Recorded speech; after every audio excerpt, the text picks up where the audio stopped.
मीरा और राज कॉलेज में साथ पढ़ते थे। दोनों में प्यार हुआ और पढ़ाई खत्म होते होते दोनों ने बिना घर वालों की मर्जी के कोर्ट मैरिज कर ली और मीरा राज के साथ उसके घर आ गई। मीरा ने जिद करके शादी तो कर ली थी, लेकिन अमीर पिता की इकलौती लाडली होने की वजह से उसे खाना पकाना आता ही नहीं था। लेकिन राज के घर में तो उसके मम्मी पापा और भैया भाभी थे, जिस वजह से मीरा को हमेशा जले कटे ताने सुनने पड़ते, क्योंकि राज की भाभी तो बहुत स्वादिष्ट खाना बनाया करती थी और रसोई में उनका एक छत्र अधिकार जमा था। मीरा तो सादी चाय तक बनाना नहीं जानती थी। इस पर रोज रोज सास और जेठानी के ताने सुनने पड़ते थे। राज को राज की मम्मी बोली, अरे बेटे, ये क्या मुसीबत गले बांध ली तूने प्यार के चक्कर में। तो भाभी बोली, अम्मा जी, आपकी छोटी बहू को तो चाय तक बनानी नहीं आती है। इस पर अम्मा ने तो सिर पीट लिया और रोने लगी। हाय हाय, अब ऐसी पत्नी के साथ कैसे निभाएगा मेरा बेटा जिंदगी भर। हाय। तो भाभी हंसकर बोली, अरे माँ जी, ये दोनों अब प्यार ही पकाएंगे और प्यार ही खाएंगे। अरे अम्मा, चिंता ना करो, स्वादिष्ट भोजन बनाना सीख लेगी भाभी से मीरा। इधर मीरा जो छुपकर उन सबकी बातें सुन रही होती है, वो रोने लगती है।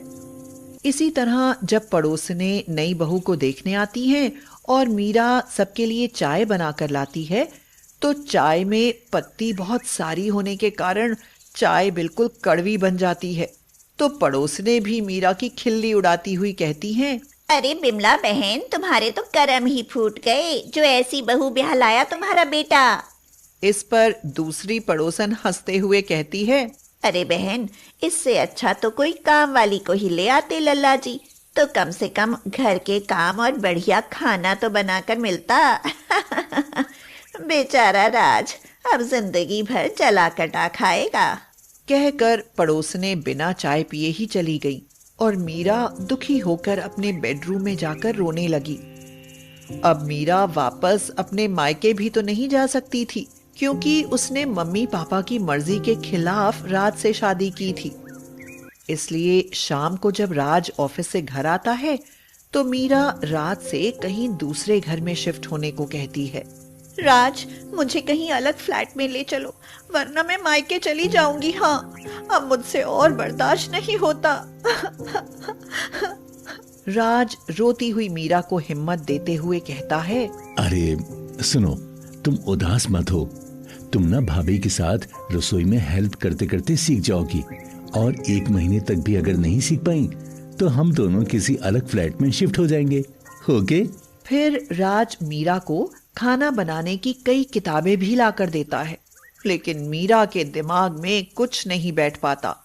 वो जब भी खाना बनाती है, या तो जल जाता या नमक मिर्च ज्यादा पड़ जाता, और सास ससुर भाभी भैया सबके मुंह चढ़ जाते थे। उनकी सोसाइटी में दिवाली के अवसर पर व्यंजन बनाने की प्रतियोगिता होती है, जिसमें कॉलोनी में आई सभी नई बहुएं हिस्सा लेती हैं, और भाभी भी जिद करके मीरा का नाम उस फूड कॉन्टेस्ट में लिखवा देती है, क्योंकि वो तो चाहती ही है कि मीरा की जग हसाई हो और उसे अपमानित होना पड़े। इस बीच दिवाली से 1 दिन पहले दोपहर के समय जब मीरा पाक कला वाली किताब पढ़ रही होती है, तब कहीं से घूमता भटकता एक गरीब बूढ़ा गेट पर आकर आवाज लगाता है और कहता है, बहुत दूर से आया हूँ, बहुत भूखा हूँ बेटी, मुझे कुछ खाना खिला दो।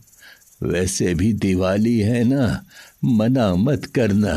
मीरा को उन बाबा की हालत पर दया आती है और वह बाबा से कहती है, बाबा, आप अंदर आकर बैठिए, तब तक मैं रसोई से कुछ खाना लाती हूँ। जब मीरा रसोई में जाकर देखती है, तो खाने में कुछ भी नहीं बचा होता। फिर मीरा जैसे तैसे करके उन बाबा के लिए खाना बनाती है, जो जला हुआ, कच्चा और ज्यादा नमक मिर्ची पड़ा होता है। मीरा खाने की थाली उन बाबा के सामने बढ़ाते हुए कहती है, बाबा, माफ करना, घर में कुछ भी नहीं बचा था, इसलिए मुझे जो समझ आया बना लाई। लेकिन क्षमा कीजिएगा बाबा, मुझे खाना पकाना बिल्कुल नहीं आता। इस पर बाबा कहते हैं, कोई बात नहीं बिटिया, तुमने मुझ गरीब के लिए इतना कष्ट किया, वही बहुत है। फिर वह भोजन थाली लेकर वहीं जमीन पर खाने बैठते हैं और अपनी फटी पुरानी झोली से एक छोटी सी डिबिया निकालकर उसमें से थोड़ा थोड़ा पाउडर सब खाने में मिला देते हैं और बहुत चटकारे लेकर खाना खाते हैं और पूरा खाना उंगली चाट चाट कर खाते हुए कहते हैं, वाह बेटी, इतना स्वादिष्ट खाना तो मैंने आज तक नहीं खाया। यह सुनकर मीरा आश्चर्यचकित होकर कहती है, पर बाबा, मेरा बनाया खाना तो सब लोग फेंक देते हैं, क्योंकि कभी जल जाता है, कभी नमक मिर्च ज्यादा पड़ जाते हैं। इस पर बाबा ने अपनी झोली से फिर वही छोटी सी डिबिया निकालते हुए कहा, बिटिया, तुम्हारी समस्या का ये समाधान ये जादुई चाट मसाला है। आज से तुम जब भी खाना बनाओगी तो उसमें इस डिबिया से चुटकी भर जादुई चाट मसाला मिला देना। फिर देखना तुम्हारा बनाया खाना कैसे सब लोग उंगलियां चाट कर खाते हैं। मीरा खुश हुई, फिर उदास हुई और बोली, बाबा, लेकिन इस डिबिया में जो मसाला है वो 2 दिन में खत्म हो जाएगा, फिर मैं क्या करूंगी? बिटिया, इस जादुई मसाले को तुम जितना भी खर्च करो, ये डिबिया कभी खाली नहीं होगी। बस इसे सबकी नजर से छुपा कर रखना। उसके बाद बाबा वहां से चले जाते हैं और मीरा वह डिबिया अपने बेडरूम की अलमारी में रख देती है और सास से जाकर कहती है, माँ जी, आज रात का खाना मैं अकेले ही बनाऊंगी। इस पर उसकी सास मुंह चढ़ाकर कहती है, क्यों छोटी बहू, दिवाली के दिन सबके मुंह कड़वे करना चाहती हो? यह सुनकर भाभी हंसने लगती है। अम्मा जाने दो, अब इतने दिन इसके हाथ की जली कटी खा ली तो एक बार और सही। वैसे कल तो मैं ही बनाऊंगी सारा खाना स्वाद से भरा। यह सुनकर मीरा किसी से कुछ नहीं कहती और रसोई में जाकर खाना बनाने लगती है। रात को जब खाना बन जाता है तो मीरा अपने कमरे की अलमारी से वह जादुई चाट मसाला की डिबिया लाकर सब खाने में चुटकी भर मिला देती है। खाने में वह पाउडर मिलते ही बहुत अच्छी खुशबू आने लगती है। फिर सब लोग इकट्ठे बैठकर खाने का मजा लेते हैं और उंगलियां चाटते हुए उसके सास ससुर कहते हैं, वाह छोटी बहू, आज तो तुमने बड़ी बहू का रिकॉर्ड भी तोड़ दिया है। इस पर भैया बोले, वाह, ये तो कमाल ही हो गया। इतना स्वादिष्ट खाना तो मैंने आज तक नहीं खाया है। सब ने दिल खोल कर मीरा के बने खाने की तारीफ की, लेकिन भाभी जल भुनकर कोयला हो रही थी। अगले दिन पाक कला कॉन्टेस्ट था, जिसमें कॉलोनी की सभी नई ब्याहता बहुओं ने हिस्सा लिया और सबसे स्वादिष्ट व्यंजन बनाने का पहला इनाम मिला मीरा को।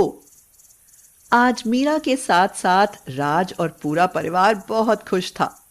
सास ससुर तो गर्व से फूले नहीं समा रहे थे जब मीरा को पुरस्कार स्वरूप प्रशस्ति पत्र और ताज पहनाया गया और सभी पड़ोसियों ने भी मीरा की तारीफ के पुल बांधे जो पहले उसका मजाक बना रहे थे, और राज को मीरा के साथ घर छोड़कर कहीं जाना नहीं पड़ा।